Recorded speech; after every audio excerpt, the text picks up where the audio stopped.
हम अक्सर दिल्ली के प्रदूषण के बारे में बातचीत करते हैं।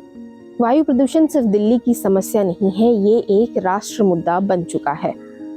उड़ीसा में भी हालात खराब हैं और साथ ही दूसरे राज्यों में भी हवा की गुणवत्ता चिंताजनक है। पिछले कुछ दिनों में ट्विन सिटी भुवनेश्वर और कटक में AQI 230 से 300 के बीच रहा है, जो कि खराब श्रेणी में आता है। लेकिन शायद ही इसके बारे में कोई बातचीत कर रहा हो। यहाँ पे जो काम चल रहा है और ये रोड बनाने 4 लेन होने वाला ये वाला स्पेस, तो यहाँ पे कंस्ट्रक्शन बहुत ही जोरदार चल रहा है। तो इसलिए यहाँ पे जो धूल उड़ रहा है ना, बहुत मतलब I think this is the major place which is contributing towards the air pollution. ठीक है, यहाँ पे जो AQI राइज हो रहा है, I think this part plays a major. वहाँ पे आप देख सकते हो जो जगह आप देख रहे हैं, वहाँ पे जो रेत या ऐश है, I don't know what are those things. हम यहाँ पे गाड़ी भी नहीं चला पा रहे, इसलिए मेरे पे इतना कवर अप, चश्मा, टोपी और ये मास्क के बिना पे हम गाड़ी ही नहीं चला पाते। कंस्ट्रक्शन को हम ब्लेम नहीं कर रहे हैं, पर ये भी देखना होता है कि इस कंस्ट्रक्शन के लिए भी यहाँ पे एयर क्वालिटी इंडेक्स बढ़ रहा है, पोल्यूशन बढ़ रहा है। अगर ये ऐसा जारी रहेगा, पहले साल कभी ऐसे हुआ था? हाँ, पहले भी कंस्ट्रक्शन हुआ है, पर इस साल आई थिंक ये वाला जो कंस्ट्रक्शन है इससे ज़्यादा पोल्यूशन है, बिकॉज ये पूरा लंबा स्ट्रेच है। आई थिंक ये 3-4 किलोमीटर लंबा होगा। तो इसी के लिए, सिर्फ इसके लिए या बहुत सारे? हाँ, अभी आप देख सकते हैं, अभी कटक में चल रहा है और ये एक स्पेस है, यहाँ पे कंस्ट्रक्शन चालू है। वहाँ पे खान नगर एक एरिया यहाँ का अपोजिट है, वहाँ पे भी कंस्ट्रक्शन चालू है। ये जो सब जो धूल मिट्टी जो उड़ रहा है ना, यही I think main contributor to air pollution है यहाँ पे। आई थिंक कब से स्टार्ट हुआ? लगभग 6 महीना पकड़ लीजिए। स्थिति देख के लग रहा है अभी ये नेक्स्ट 1-1.5 साल तक तो चलेगा ही। बस हम दुआ कर रहे हैं कि ज़्यादा पोल्यूशन ना हो। वही अभी आगे समर है और हाँ, गवर्नमेंट काम सुबह वाटर स्प्रिंकल भी वहाँ पे कर रहे हैं, आप देख सकते हैं वही। पर ये 2-3 घंटे के बाद कंडीशन एज यूजुअल हो जाता है, तो दैट इज़ द प्रॉब्लम। ये बहुत ही दिक्कत वाली बात है यहाँ पे, जो पोल्यूशन हो रहा है ना, इट्स वेरी कंसर्निंग एक्चुअली। ऐसे आपको कभी कुछ तबीयत में दिक्कत? हाँ, दिक्कत जैसे अगर मैं 2-3 बार बिना मास्क ऐसे कवर अप होकर अगर ना जाऊँ तो मुझे खांसी हो जाती है, अगर 2-3 बार ट्रैवल करता हूँ इधर से। उड़ीसा राज्य प्रदूषण नियंत्रण बोर्ड की रिपोर्ट से पता चला है कि वायु प्रदूषण का स्तर साल दर साल धीरे धीरे बढ़ रहा है। दिसंबर और नवंबर 2025 में भुवनेश्वर में AQI अचानक बढ़ा। वहीं कटक में भी हर साल मामूली बढ़ोतरी दर्ज की गई, लेकिन जनवरी 2026 में स्थिति और गंभीर हो गई, जब AQI करीब 300 तक पहुंच गया। 7 years had passed in the meantime. दुर्भाग्य से जो एक्शन प्रोग्राम तैयार किया गया था, उसके इम्प्लीमेंटेशन में इस साल कोई खास सफलता नहीं मिली। हमने पाया कि सर्दियों के मौसम में जब तापमान गिरकर लगभग 10 डिग्री तक पहुंच जाता है और हवा का प्रवाह लगभग रुक जाता है, तो प्रदूषण धरती की सतह पर ही जमा हो जाता है। ऐसे हालात में AQI 350 तक पहुंच जाता है। वाहनों की संख्या बहुत ज्यादा होने के कारण ट्रैफिक के दौरान सड़कों पर वाहनों की रफ्तार कम हो जाती है। कई बार एक जगह से दूसरी जगह जाने के लिए लंबा इंतजार करना पड़ता है। इस दौरान डीजल लगातार जलता रहता है, जिससे प्रदूषण और बढ़ जाता है। इसके अलावा निर्माण कार्यों में सड़कों की खुदाई और सड़क किनारे मिट्टी का ढेर लगा दिया जाना भी प्रदूषण का एक बड़ा कारण है। अगर लोगों की भागीदारी हो तो शहरों में हरियाली विकसित की जा सकती है। इससे वायु प्रदूषण से निपटने और हवा को शुद्ध करने में मदद मिल सकती है। Because trees or plants, they help a lot combating pollution, checking pollution, purification of air. ଆମେ ସବୁ ବିଭିନ୍ନ ଖବରକାଗଜରେ ପଢୁ ଦିଲ୍ଲୀରେ ପ୍ରଦୂଷଣ ଅତି हम अखबारों में पढ़ते हैं कि दिल्ली में प्रदूषण ज़्यादा है और अलग अलग शहरों के बारे में भी ऐसी ही खबरें आती हैं। भुवनेश्वर, जो कभी एक सुंदर शहर था, जहां ना तो जलवायु इतनी ख़राब थी और ना ही प्रदूषण, वहां पहली बार प्रदूषण इतना ज़्यादा बढ़ा है। भुवनेश्वर के आसपास जितनी भी ज़मीन थी वो लगभग बिक चुकी है। लोग भुवनेश्वर के निवासी बनना चाहते हैं। घर बने, सड़कें चौड़ी हुई, पेड़ काटे गए, पेड़ों का विनाश किया गया, लेकिन उसके बदले बड़े पेड़ नहीं लगाए गए। ये भी एक बड़ा कारण हो सकता है। टीवी और खबरों में हम देखते हैं कि सरकार कुछ कदम उठा रही है, लेकिन ये कदम पहले उठाने चाहिए थे।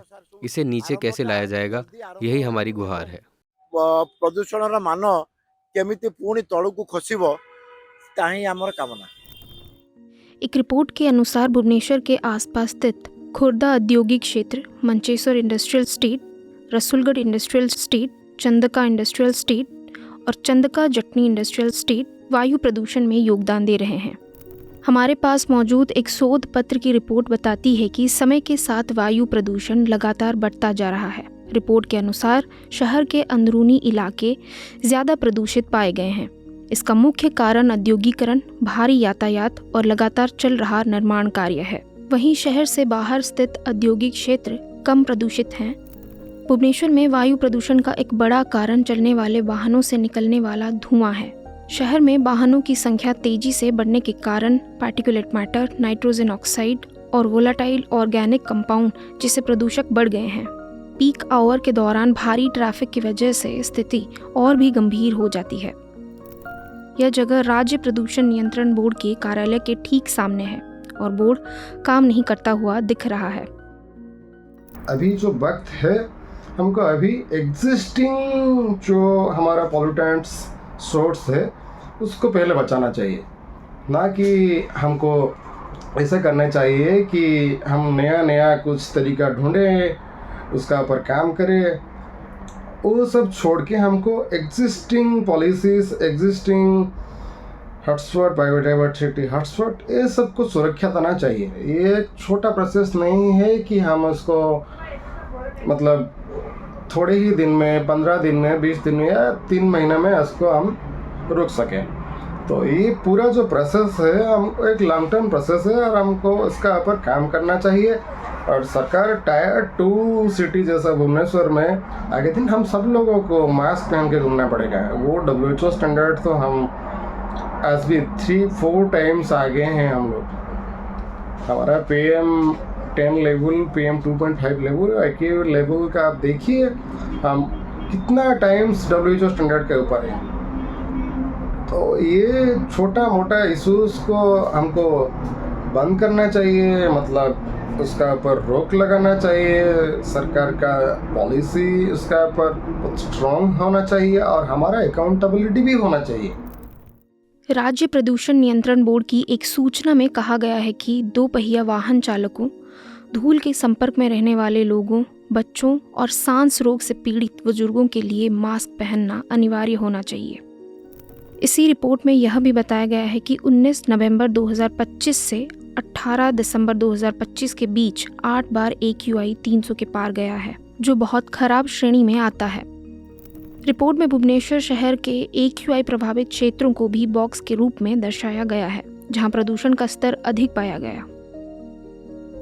कंपनी जो रही तो सेटा बहुत माने एते प्रदूषण करछि तो तार हिसाब नहीं, गाड़ी तो कोन है यार। कंपनियों से जो प्रदूषण हो रहा है उसका कोई हिसाब नहीं है। भट्टियां चल रही हैं, चारों तरफ इमारतों का निर्माण कार्य हो रहा है, हर जगह बिल्डिंग का काम चल रहा है। इतना ज़्यादा प्रदूषण हो रहा है, ऐसे में लोगों को मास्क पहनना चाहिए या नहीं? मास्क पहनना ज़रूरी है, मैं भी पहनूंगा और सबको भी पहनना चाहिए। मु चाहूँ तो मु भी मास्क पिनेबे, माने समस्त ऑल माने टोटल मार्केट बुलिया माने मास्क पिने दरकार।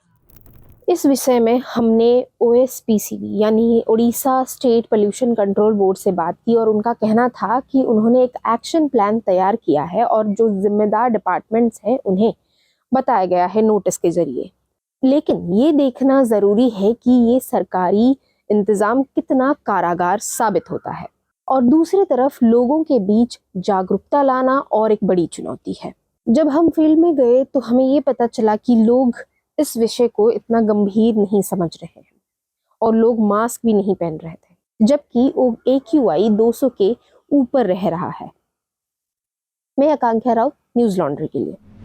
पत्रकारिता का नासूर बन चुके विज्ञापन के मॉडल को खारिज करके खबरों की इस दुनिया को बदलिए ताकि पत्रकारिता आपके लिए जवाबदेह बने। newslaundry.com/subscription पर क्लिक कीजिए और अपने मन मुताबिक पेमेंट का विकल्प चुनिए, क्योंकि हमारे सब्सक्राइबर्स का नारा है, मेरे खर्च पर आजाद हैं खबरें।